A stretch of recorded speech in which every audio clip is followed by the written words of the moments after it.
बिस्मिल्लाहिर्रहमानिर्रहीम। उम्मीद है कि आप सब खैरियत से होंगे। मेरी दुआ है आप जहाँ रहें खुश रहें, आबाद रहें, हंसते मुस्कुराते रहें। हमेशा मैं काम करते करते ही वीडियो का आगाज़ करती हूँ, तो ध्यान में जो हो जाता है उसके लिए इजाज़त है।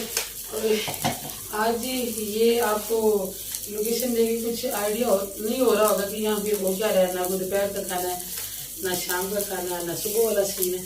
असल में बात ये है कि आजकल ना मैं जो मेडिसिन खा रही हूँ ना वो स्किन वाली, मुझे तो समझ नहीं आ रही कि स्किन वाली मेडिसिन में गुलूदगी तो नहीं होनी चाहिए, लेकिन आजकल मुझे इतनी नींद आ रही है, इतनी नींद आ रही है। मैं वो बंदा हूँ कि मुझे सारे मिलते करते हैं भाई सो जाओ, और मैं सोती नहीं, सब सो जाते हैं और मैं रातों को जाग रही होती हूँ। तो आजकल मुझे इतनी नींद आ रही है, मैं सुबह नमाज पढ़ के सिर्फ मैंने शरीर को खाना लिया और मैं सो गई। तो मैं फातिमा बाद में खुद ही नाश्ता करके लिए चावल बने हुए थे ना, तो गैस को भी उसने खिलाया, वो खा के वो चली गई। बस मुझे उसने जगा के अल्लाह हाफिज़ बोला। और इकबाल साहब ने भी मुझे जगाया नहीं, क्योंकि इनको पता है कि जब कभी मैं इस तरह सोती हूँ तो कोई तकलीफ जो है ज़्यादा ही होती है, तभी मैं सोती हूँ। तो इकबाल साहब लेके आगे गई और बाद बंद लेके आएंगे, चलो नाश्ता लेट हो गया तो अभी ना फिर यही कर लेते हैं, पता नहीं बेगम की तबीयत भी ठीक नहीं है। तो फिर मैं उठी हूँ, तो जब उठ जाए फिर नहीं मतलब दे ही देता है। तो मैंने फिर बना लिया 2 रोटियाँ और केले पड़े हुए थे, जिसके अंदर से जी मसाला बच्चों ने सारा खा लिया और हाली करके रखे हुए। लेकिन ये कि हम जो बुजुर्ग बंदे हैं हम ये भी खा लेते होते हैं, इसलिए मैंने इनको भी गर्म कर लिया। साथ मैंने मिस्त्री भाइयों की चाय रखी है और अभी मैं बना लेती हूँ लस्सी। बंद के साथ फिर मीठी लस्सी बनानी पड़ेगी, वरना हम मीठी लस्सी नहीं पीते।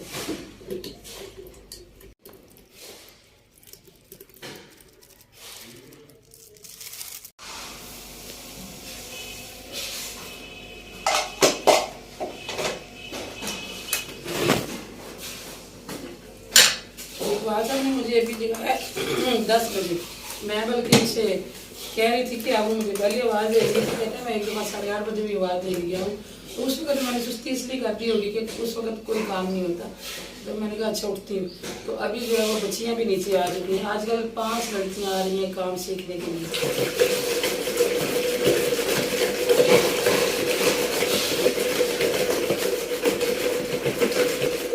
अभी मैंने उन्हें मैसेज भेजा है कि आप लोग जो कल आपको सिखाया गया था उसकी प्रैक्टिस करो, तो मैं फिर आती हूँ। टाइम हो गया जी 3 साढ़े 3 का, बच्चे स्कूल से आके सो गए थे। मैं फातिमा को भी मैंने जगाया, मैंने कहा बेटा आप उठो, व्लॉग भी बनाना है और खाना भी बनाते हैं। तो नाश्ता करने के बाद मैं गई पार्लर में, बच्चियों को कुछ देर काम सिखाया। असल में मैंने पिछले साल ना काम नहीं सिखाया था बच्चियों को, इस दफ़ा फिर सिखाना पड़ा, क्योंकि एक तो मजबूर भी किया लोगों ने कि बार बार कि नहीं हमने आपके पास सिखाना बच्चियों को। दूसरे नंबर पे ये कि पिछले साल मेरा फोकस था चैनल पे, मेरा बस जहन था कि मैंने चैनल बनाना है अपना, क्योंकि घर बनाने का शौक था। और अल्लाह का शुक्र है घर तो चले अल्हम्दुलिल्लाह बहुत काम हो गया, मगर इतना काम होने तक भी अभी हम ना काम रोक रहे हैं ना। इंशाल्लाह कल नहीं तो परसों, अगर कल मिस्त्री भाई रात तक काम करे तो हो सकता है कल ही खत्म हो जाए, नहीं तो परसों लाजमी खत्म हो जाएगा। और यहीं पे हमने रोक दिए, नीचे से कच्चा हुआ और प्लस्तर, बस यहाँ तक कि जो है ना बाथरूम उनकी भी बस समझ लेके सीटें ला के लगाई हैं, एक में कमोड लगाया, बाकी टूटियाँ वगैरह अच्छी वॉश बेसन और शावर वगैरह कुछ भी नहीं लगवा रहे। और किचन का बस सिंक लगेगा और शेल्फें डाल जाएंगी बस। तो यहाँ तक आने तक भी जनाब 6 लाख रुपया कर्जा चढ़ गया। वो तेरी हैदर ये क्या किया, हैदर ने पाँव लगा दी जी, टोकरी ले दोबारा से भी बहुत करते हैं। चलिए जी, तो मैं बात कर रही थी जी, यहाँ तक काम आते आते भी 6 लाख रुपया कर्जा जो है ना वो चढ़ गया सर पे, इसलिए काम को रोक दिया।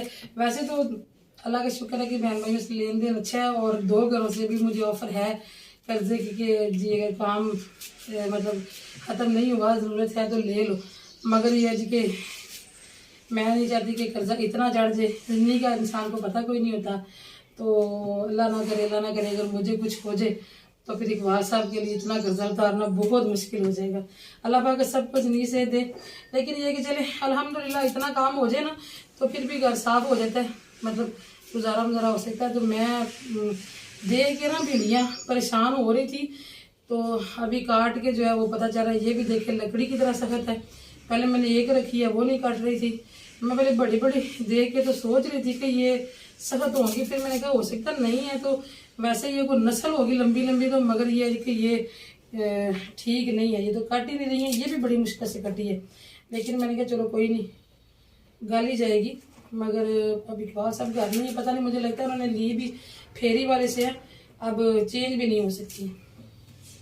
तो बाद में कह रही थी कि पिछले साल मैंने लड़कियों को काम नहीं सिखाया था, मेरा चैनल पे फोकस था, मगर जो चैनल ने हमें उतना कुछ नहीं दिया जितनी हमारी ज़रूरतें हैं अभी, इसलिए फिर इस दफ़ा मुझे लड़कियों को वापस सिखाना पड़ा। वरना दिल करता है कि बंदा गर्मियों में आराम ही कर ले, जगह सर्दियाँ इतनी टफ गुजरी होती हैं, तो जो गर्मी में बच्चों को भी छुट्टी होती है, बच्चों को बंदा थोड़ा टाइम दे।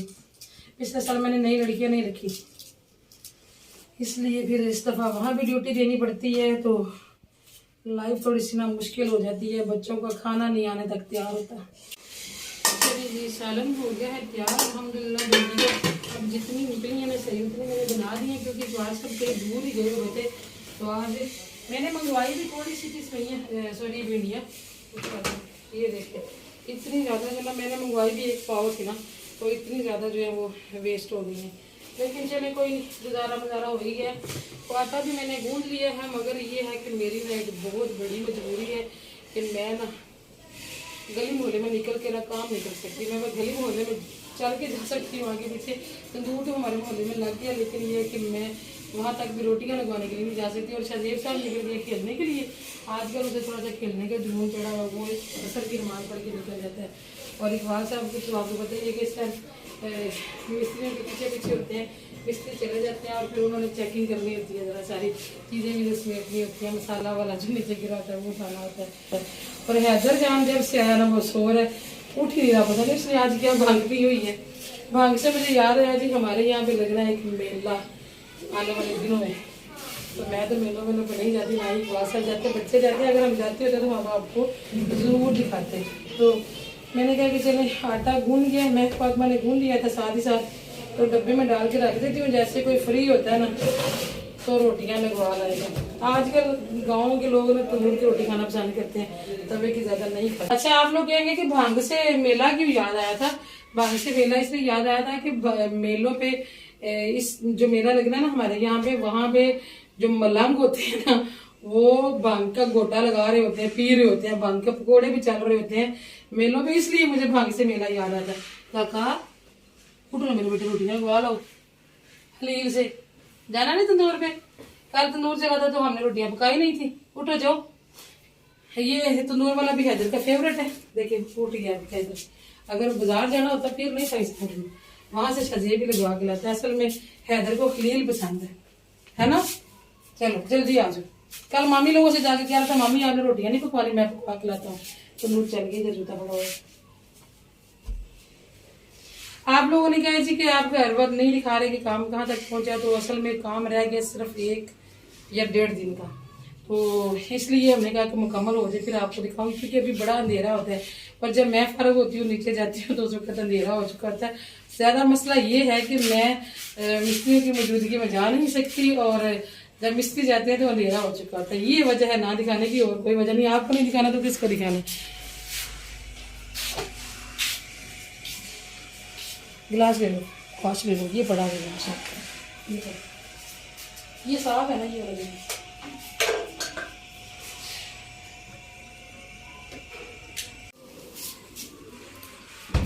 लस्सी रखी हुई थी जी फ्रिज में, और मैं अभी कैमरा बंद करके तो जग कोई मूल लगा के पी लूँगी लस्सी। असल में ना मैं अभी सारी बात शेयर करना चाहती थी कि स्किन का जो ट्रीटमेंट करवा रही हूँ ना, वो सिस्टर पूछती भी हैं कि बताएंगे क्या सूरत हाल है। अभी शुरू करवाया, अभी कोई 20-21 दिन ही हुए हैं, तो मामला कुछ ज़्यादा ही ख़राब था, मेरे मुंह का मसला ज़्यादा ही बिगड़ा हुआ था। तो मैंने डॉक्टर से कहा कि मेरा आपने वो ट्रीटमेंट नहीं करना जैसे कि हर डॉक्टर ऐसे कहता है कि पहले पील करता है चीज़ों को, आपने मतलब मेरा वो ट्रीटमेंट करना है जो कि मेरा परमानेंट रहे।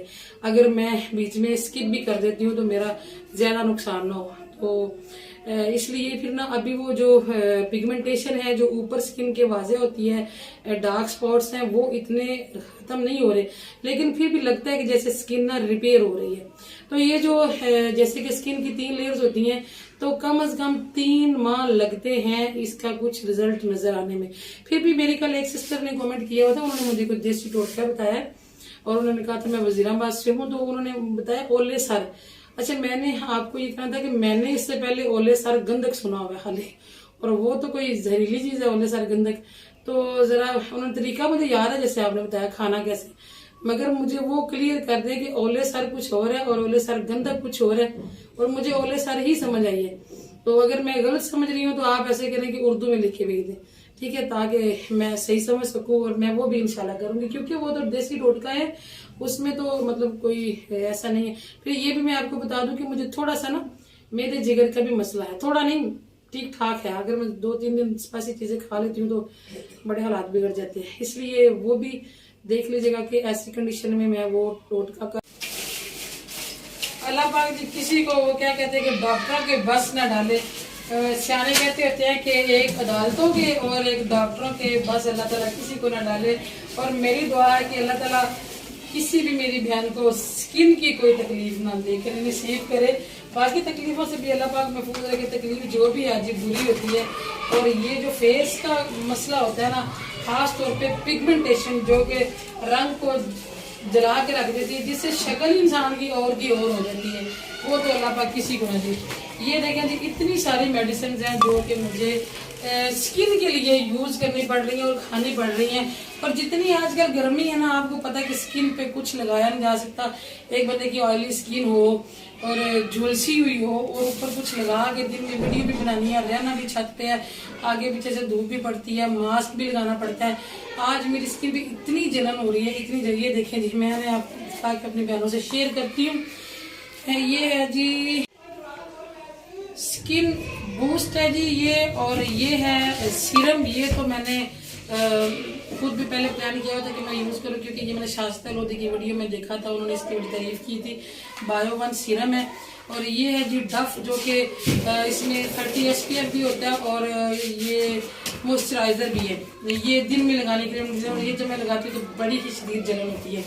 तो आजकल उन्होंने ये 2 चीजें, ये अर्ली मॉर्निंग लगानी है फजर की नमाज पढ़ के, पहले सीरम उसके ऊपर डफ लगाना है, और फिर इनको वॉश करके दिन के 10-11 बजे ये लगा लेना है। और ये जी रात को लगानी है। ये वाली ये लगाने के लिए जो आजकल कितनी मुश्किल आप सोच सकते हैं कि पसीने ऑलरेडी आते हैं, तो कोई जरा सी भी चीज लग जाए तो जलन होती है, पसीना आता है, पोर्स ओपन हो जाते हैं, और जो फेस पे जो भी लगा होता है वो पोर्स के अंदर जाता है और व्हाइट हेड और ब्लैक हेड का बाइस बनता है। ये इसमें नहीं है जी, ये बच्चे मेरी चलती रहती हैं। ये मेडिसिन है जो मैंने रात को खानी है, ये पूरे महीने की है, ठीक है। और ये भी पूरे महीने की है, ये मैंने दिन में खानी है, और ये भी पूरे महीने की है। ये मैंने पहले भी 15 दिन खाई है, जो पहले 15 दिन में की मेडिसिन लेके आए थे तब भी खाई है, और अभी पूरे महीने के लिए फिर डॉक्टर ने दे दी है। ये 3 जो खाने वाली है और ये 4 लगाने वाली है, और साथ एक फेस वॉश है जो कि मेरे लिप्स को इतना खुश्क कर देता है कि यकीन करें मुसीबत पड़ी जाती है। इतनी खुश्की होंठों पे वो स्किन खींचनी पड़ती है, जिससे बाद ब्लड भी निकल आता है, तो होंठों की भी शेप और की और हो गई है। और फेस का ऑयल वो कंट्रोल कर नहीं रहा, तो समझ से मेरे से तो बाहर है, मगर ये कि मुझे सब्र करना पड़ेगा। जाहिर बात है, जिस डॉक्टर के पास जाए उस पर कॉन्फिडेंस भी रखना चाहिए, इत्मीनान करके जाना चाहिए। तो वो यकीनन उनके तजर्बात हैं, उन्होंने कोर्स किए हुए हैं, उनको पता है, वो समझते हैं, तो उन्होंने कुछ समझ के मेरा ट्रीटमेंट शुरू करवाया होगा। बाकी जी मेरी दुआ है हर बहन के लिए कि अल्लाह पाक किसी को, बहन भाइयों को भी ये मसले होते हैं, अल्लाह ताला किसी को भी ये मुसीबत ना डाले। और ये देखें 2 पर्चे बन गए हैं, अब ये पता नहीं कितनी बड़ी फाइल बनेगी, क्योंकि अभी तक देखने की हद तक मेरा वही मसला है कि कोई नया बंदा देखा तो कहेगा जी आपके मुंह को क्या होगा। अभी वो मेरी टेंशन जो है ना वो खत्म नहीं हो रही है। अल्लाह पाक करे, दुआ में जरूर याद रखना।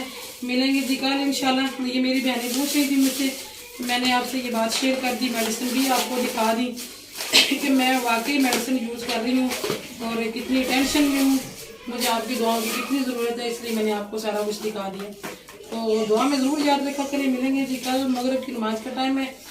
अपना भी ख्याल रखिएगा, हमें भी दुआ में याद रखिएगा। अल्लाह हाफिज़।